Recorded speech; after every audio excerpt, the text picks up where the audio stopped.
हमने last episode में देखा था कि जुनवू अपनी पावर से एक लिक्विड को निकालता है जिससे कि सभी हंटर्स को पिला देता है और उस लिक्विड को पीने के बाद सभी हंटर्स एकदम पहले जैसे ठीक हो जाते हैं। लेकिन जब जुनवू चाहे को लिक्विड पिलाता है तो उसके ऊपर ये लिक्विड काम नहीं करता और वो बिल्कुल भी ठीक नहीं हो पा रही थी। जिसके बाद हमने देखा था कि आंट किंग की भी एंट्री हो जाती है जिसे देखकर बेक काफी ज्यादा घबरा जाता है और वो सोचने लगता है शायद इसने गोटो को भी जान से मार दिया है। फिर आंट किंग और जुनवू आमने सामने आते हैं जिसके बाद उन दोनों के बीच एक खतरनाक फाइट स्टार्ट हो जाती है और इस फाइट का लास्ट में परिणाम बहुत ही बुरा होता है। लास्ट में जुनवू आंट किंग को जान से मार देता है और फिर चाहे की मदद करने के लिए पहुंच जाता है। अब इसके आगे जुनवू ने चाहे को ठीक करने के लिए एलेक्सर ऑफ लाइफ का भी इस्तेमाल किया था, तब भी वो ठीक नहीं हो पा रही थी। जिसके बाद जुनवू लास्ट बार चाहे को ठीक करने के लिए एक कोशिश और ट्राई करता है और वो बेंगो की बॉडी को अपने सभी सोल्जर्स को ढूंढ कर लाने के लिए बोलता है। जुनवू के दिमाग में एक आइडिया चल रहा था कि वो बेंगो की रूह को अराइज बोल के जिंदा कर देगा। तभी एक सोल्जर जल्दी से बेंगो की बॉडी को उठाकर लेकर आ जाता है। इसके बाद जुनवू अराइज बोलकर बेंगो की सोल को जिंदा करने की कोशिश करता है लेकिन उसका पहली बार कोशिश करना फेल हो जाता है। जुनवू दूसरी बार भी अराइज बोलता है और उसकी दूसरी कोशिश भी फेल हो जाती है। तभी जुनवू तीसरी बार निराश होकर अराइज बोलता है। इस बार बेंगो की बॉडी में थोड़ी हलचल होने लगती है और उसकी शैडो अचानक से जिंदा हो जाती है। बेंगो भी यहाँ पे समझ जाता है कि उसे यहाँ पे किस लिए बुलाया और उसके बाद वो अपना काम यहाँ पे करना स्टार्ट कर देता है। हैरानी की बात तो ये थी जब जुनवू शैडो सोल्जर्स को ऑर्डर देता था उसके बाद ही वो काम करना स्टार्ट करते थे, लेकिन यहाँ पे जुनवू ने ऑर्डर भी नहीं दिया था। तभी बेंगो की सोल चाहे को हील करने लगती है। ये सारी चीजें देखकर सभी हंटर से एकदम शॉक हो जाते क्योंकि उन्होंने आज से पहले ऐसा नहीं देखा था कि कोई इंसान किसी मृत व्यक्ति को जिंदा कर सकता है। लेकिन बेग को ये सारी चीजें बिल्कुल भी पसंद नहीं आती। जिसके बाद वो जुनवू के कंधे पे हाथ रखकर पूछता क्या ये जिनो है। बेग बोलता है ये जिनो बिल्कुल भी नहीं हो सकता है। तभी बेग बोलता है कि जिनो बैटल फील्ड में बिल्कुल भी नहीं आना चाहता था, अब वो मर चुका, प्लीज तुम उसे दोबारा से बैटल फील्ड में नहीं लाना। तभी जुनवू बोलता हाँ इतना तो मैं समझ सकता हूँ कि वो एक कितना अच्छा इंसान था। इतना बोलने के बाद जुनवू जिनो की शैडो के पास जाता और उसकी शैडो को डिसमिस कर देता है। ये देखकर बेग काफी ज्यादा इमोशनल हो जाता है और वो अपने दोस्त को लास्ट बार अलविदा बोल देता है। तो यहाँ पर जिनो की सोल गायब हो जाती है जिसके बाद बेग जुनवू को थैंक यू बोलता है। इसके बाद वो लोग गुफा से बाहर निकलने लगते हैं और उनका हेलीकॉप्टर भी उनका इंतजार कर रहा था। तभी जुनवू बेग को बोलता है कि तुम लोग जाओ, मुझे थोड़ा सा कुछ काम है। तभी हम जुनवू को देखते हैं जो कि काइजल के ऊपर सवार होकर बाकी बची एंट्स को मारने के लिए निकल जाता है। एंट्स को एक एक करके मारते मारते जुनवू का यहाँ पे लेवल अब बढ़ जाता है और वो बढ़ के एकदम 100 हो जाता है और अब वो एंट किंग की बॉडी के पास जाता है और जैसी अराइज बोलता है उसके चारों तरफ अंधेरा सा छा जाता है। जुनवू के साथ ऐसा कभी नहीं हुआ था। यहाँ पे जुनवू सोचकर एकदम हैरान हो जाता है कि क्या उसका जादू फेल हो गया है। लेकिन तभी हम देखते हैं कि यहाँ पे सारी चीजें धीरे धीरे एकदम नॉर्मल होने लगती है और उसके पास फिर सिस्टम का नोटिफिकेशन आता है कि शैडो एक्सचेंज सक्सेसफुल हुआ और अब यहाँ पे एंट किंग भी जुनवू की शैडो आर्मी का एक हिस्सा बन चुका था। यहाँ पे जुनवू एंट किंग की शैडो बना के जाने लगता है। तभी हम देखते हैं कि एंट शैडो जुनवू को बोलता है कि माय किंग प्लीज मेरा कुछ नाम रखिए। तभी जुनवू सोचने लगता है कि एक शैडो बनने के बाद भी अभी तक बोल सकता है। दरअसल आपको बता दे कि एंट किंग की रैंक जनरल है इसलिए वो बात कर सकता है और उससे लोअर रैंक वाले शैडो सोल्जर्स बात नहीं कर सकते हैं। तभी जुनवू बोलता है कि मैंने तुम्हें मारा लेकिन उसके बावजूद भी क्या तुम मेरे लिए लॉयल रहोगे। तभी एंट शैडो बोलता है कि आपने मुझे मारा नहीं है बल्कि आपने मुझे एक नया जीवन दान दिया है और आखिरी सांस तक मैं आपका गुलाम बनकर रहूंगा। इसके बाद वो एंट जुनवू को उसका नाम रखने के लिए बोलता है। जुनवू यहाँ पे कुछ देर तक सोचता है और उसका नाम बेरू रख देता है। फिर जुनवू अपने मन में सोचता है कि बची कुछ एंट को जल्दी से खत्म करके इस रेड को जल्दी से खत्म करना पड़ेगा। तभी जुनवू बेरू से पूछता है कि तुम्हें पता होगा कि इस आइलैंड पे अभी टोटल कितनी एंट्स बची होगी। तभी बेरू जुनवू को बताता है कि रेड स्टार्ट होने से पहले पूरे आइलैंड पे टोटल 8000 से भी ज्यादा एंट्स थी और अब मेरे हिसाब से शायद 4000 एंट्स अभी भी बची होगी। तभी जुनवू अपने मन में सोचता है और बोलता है कि मुझे लगा नहीं था कि अभी पूरे आइलैंड पे इतनी एंट्स बची होगी। तभी जुनवू मजाक में ऐसे बेरू को बोलता है कि तुम अकेले इन सभी एंट्स को खत्म कर सकते हो। तभी बेरू सीरियसली होकर बोलते हैं कि आप मुझे एक बार ऑर्डर तो देकर देखिए। अपने लीडर के खत्म होने के बाद सभी एंट्स यहाँ वहाँ भटक रही थी। कोरियन हंटर जो आइलैंड के पास होते हैं वो बची कुछ एंट्स को मार रहे, लेकिन यहाँ पे एंट्स की संख्या हजारों में होने के कारण उन्हें काफी ज्यादा दिक्कतें हो रही थी। एक चीज एंट्स के ग्रुप के बीच में से काफी तेजी से निकलती है और उस चीज के बीच में जितनी भी एंट्स आती है वो एक बार में सभी को स्लैश कर देता है और तभी अचानक से वहाँ पे एक जोरदार ब्लास्ट हो जाता है और किसी भी हंटर को समझ नहीं आ रहा था कि आखिर यहाँ पे हुआ क्या। ये असल में बेरू होता है जिसकी स्पीड इतनी ज्यादा तेज होती है जिससे कोई हाई रैंक का हंटर्स उसे देख ही नहीं पाता है। रेड को चलते पूरे 2 दिन बीत चुके थे और फाइनली सभी एंट्स का सफाया भी हो गया था। लेकिन कुछ एंट्स ऐसी भी थी जो कि उड़ते उड़ते चाइना के समुद्र के पास तक पहुंच गई थी। चाइना को इस खतरे के बारे में पहले ही से पता था जिस कारण वो लड़ने के लिए पहले से ही तैयार थे। आपको बता दें कि कोरिया और चाइना काफी ज्यादा पास थे इसलिए एंट्स उड़ते उड़ते वहां पर पहुंच गई थी। लेकिन यहाँ पे चाइना का एक हंटर शिप पे खड़ा होता और वो एंट्स के आने का पास इंतजार कर रहा और जैसी एंट्स पास में आती तो वो अपनी दोनों तलवार को निकालता और सारी एंट्स को एक बार में खत्म कर देता है। अब सीन शिफ्ट होता अमेरिका में, हमें एक और नेशनल लेवल हंटर दिखाई देता है जिसका नाम था थॉमस एंड्रे। इसे हंटर कहना भी सही नहीं होगा क्योंकि ये बंदा वर्ल्ड का सबसे पावरफुल हंटर है। इसके बाद सीन शिफ्ट होता है और हमें कोरियन माइनिंग टीम को दिखाया जाता है जो कि जेजो आइलैंड पे मानक क्रिस्टल कलेक्ट करने के लिए आई है। उनके साथ कुछ ई रैंक के हंटर्स भी होते हैं। जब उनके ऊपर बची कुछ एंट्स का हमला हो तो वो लोग उन्हें प्रोटेक्ट कर सके। जब वो लोग क्रिस्टल कलेक्ट कर रहे होते तभी उन लोगों को एक अजीब सा इंसान दिखाई देता है। वो लोग श्योर नहीं होते कि ये एक इंसान है या फिर मॉन्स्टर, जिसके बाद वो लोग उसे रोकने की कोशिश करते हैं और तभी वहाँ पे एक दूसरा अजीब सा इंसान आ जाता है और जैसे वो चुटकी को बजाता है तभी अचानक से वहाँ पे जितने भी हंटर्स होते हैं सारे के सारे बेहोश हो जाते हैं। और ये दोनों कोई और नहीं बल्कि बीस्ट मोनार्क होते हैं। आपने सीजन 2 के एपिसोड 1 में देखा होगा कि जुनवू आइस एल्फ को हराता है,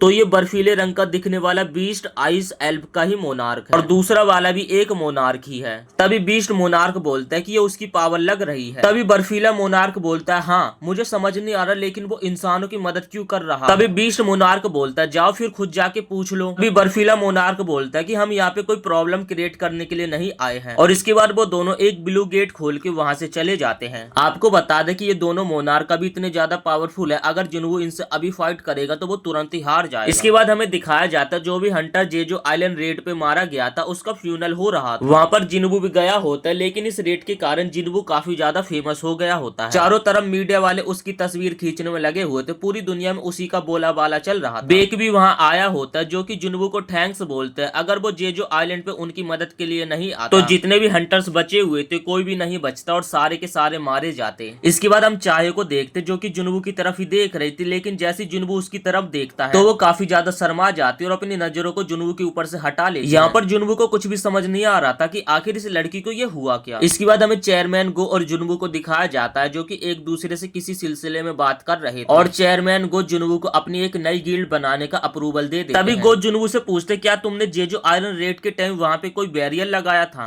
क्योंकि जो माइनिंग टीम वहाँ पे गई थी वो अचानक से बेहोश हो गई थी और जब वो लोग होश में आए थे तो उन्हें कुछ भी याद नहीं था। तभी जुनवू बोलता है कि नहीं नहीं मैंने ऐसा कुछ भी नहीं किया था और मैं आखिर ऐसा क्यों करूंगा। फिर जुनवू सोचने लगता है कि शायद उन एंड्स ने कोई ट्रैप लगाया होगा। तभी वहाँ पे चेयरमैन गो का मैनेजर आ जाता है जो कि उन्हें अपने साथ लेकर चला जाता है। फिर जुनवू भी अपनी कार में बैठकर घर जाने लगता है। तभी वहाँ पे अचानक से एक बंदा आ जाता है। वो बंदा अमेरिकन हंटर्स गिल्ड से जुनवू के लिए एक डील लेकर आया होता है जिसका नाम एडम होता है। वो बताने लगता है कि हमारे डिप्टी डायरेक्टर को जुनवू से कुछ सिलसिले में बात करनी है। तभी एडम बोलता है कि हमें आपको एक ऐसी इन्फॉर्मेशन बतानी है जो कि कुछ गिने चुने हंटर्स को ही बताई जाती है और क्या आप हमारे साथ हमारे ब्यूरो चल सकते हैं, वहाँ पर बैठकर बात करेंगे। तभी जुनवू सीधा ही मना कर देता है और बोलता है कि मेरे पास इन फालतू चीजों के लिए वक्त नहीं है। तभी एडम बोलता है कि मुझे पता था कि आप ऐसे नहीं मानने वाले, इसलिए मैं आपसे ये इन्फॉर्मेशन नहीं छिपा सकता हूँ। तभी एडम बोलता है कि हमारे पास एक हंटर है जो कि किसी भी हंटर्स की पावर को 3 गुना बढ़ा सकता है और हम बस कुछ गिने चुने लोगों को ही चूज करते हैं। ये सुनने के बाद जुनवू थोड़ा इंटरेस्टेड हो जाता है और वो उसके साथ चला जाता है और वहाँ पर जुनवू को माइकल मिलता है जो कि डिप्टी डायरेक्टर होता है और वो जुनवू के सामने एक डील रखता है, अगर तुम कोरिया छोड़ के अमेरिका की सिटीजन को अपना लो तो मैं तुम्हारी पावर और भी ज्यादा अपग्रेड करने में तुम्हारी मदद कर सकता हूँ। तभी जुनवू बोलते कि मैं कैसे मान लूं और ऐसा क्या सच में पॉसिबल है। तभी माइकल एक हंटर को बुलाता है जिसका नाम मिस सेलर होता है। तभी वो बोलते कि डेमो के लिए तुम्हारी पावर्स 20 से 30% के लिए बढ़ा दी जाएगी, इसके बदले हमें तुमसे कुछ नहीं चाहिए, लेकिन अगर तुम अमेरिका की सिटीजन को अपना लोगे तो तुम्हारी पावर्स को फुल मैक्स कर दिया जाएगा। तभी वो सेलर जुनवू को कहते हैं कि हर हंटर्स की पावर का एक लेवल होता है और मैं अपनी शक्तियों से उनके पावर्स को बढ़ा सकता। लेकिन यहाँ पे उस महिला को क्या पता था कि जुनवू की पावर्स का कोई लेवल ही नहीं। इसके बाद वो महिला जुनवू का हाथ पकड़ती है और उसकी आंखों में देखने लगती है, लेकिन जुनवू की सोल के अंदर उसे कुछ भी दिखाई नहीं देता और चारों तरफ उसे काला अंधेरा दिखाई देता है। लेकिन तभी उसे एक मॉन्स्टर दिखाई देता है जो कि उसकी आंखों में आंखें डालकर उसे ही घूर रहा है। ये देखकर मिस सेलर काफी ज्यादा डर जाती है और वो जुनवू का तुरंत हाथ छोड़ती है और बहुत ही ज्यादा कपकपाने लगती है, क्योंकि इससे पहले आज तक उसके साथ ऐसा कभी भी नहीं हुआ था। ये देखकर वहाँ पे जितने भी बॉडीगार्ड हंटर्स खड़े होते हैं वो जल्दी से जुनवू के ऊपर बंदूक तान देते हैं। तभी माइकल चिल्लाता है कि गन नीचे करो, जिसके बाद वो जुनवू से माफी मांगने लगता है ऐसे बर्ताव करने के लिए। जुनवू भी यहाँ पे सोचने लगता है कि आखिर वो इतनी ज्यादा डर क्यों गई है, आखिर उसने ऐसा देखा क्या। जिसके बाद वो लोग मिस सेलर को रेस्ट कराने के लिए ले जाने लगते हैं और जुनवू से बोलते हैं शायद आज मिस सेलर की तबीयत खराब है और हमें माफ करना, हम किसी और दिन इस प्रोसेस को कंटिन्यू करेंगे। जिसके बाद जुनवू भी वहाँ से चला जाता है और वो लोग मिस सेलर से पूछने लगता है कि आखिर आपने देखा क्या। तभी वो महिला बताती है कि वो लड़का एक किंग है जिसकी पावर्स का कोई भी अंत नहीं है और धीरे धीरे उसकी पावर और भी ज्यादा बढ़ती जा रही है। जिसके बाद हमें चेयरमैन गो को दिखाया जाता है जिनके मोबाइल पे एक कॉल आया होता है और उन्हें कोई बी रैंक गेट के बारे में पता चलता है कि हाल ही में कोई बी रैंक गेट खुला है। तभी चेयरमैन गो को याद आता है कि जुनवू भी उसी इलाके में है। जिसके बाद वो जुनवू को जल्दी से कॉल करते हैं और उसे सारी डिटेल बता देते हैं। जिसके बाद जुनवू भी बी रैंक गेट की छानबीन करने के लिए निकल जाता है और जैसे वो उस गेट के अंदर एंटर लेता है तो वो गेट एक रेड गेट बन जाता है और इसी के साथ वो गेट बंद हो जाता है। और यहाँ पे जुनवू भी समझ जाता है कि वो एक रेड गेट था जिस कारण उसे यहाँ पे थोड़ी और मेहनत करनी पड़ेगी। फिर वो जल्दी से यहाँ पे अपनी शैडो आर्मी को निकालता है और एक एक करके सभी मॉन्स्टर को मारना स्टार्ट कर देते हैं। और इसी के साथ 13 एपिसोड भी यहीं पे समाप्त हो जाता है। वीडियो पसंद आई तो वीडियो को एक लाइक करके चैनल को भी सब्सक्राइब जरूर से कर देना।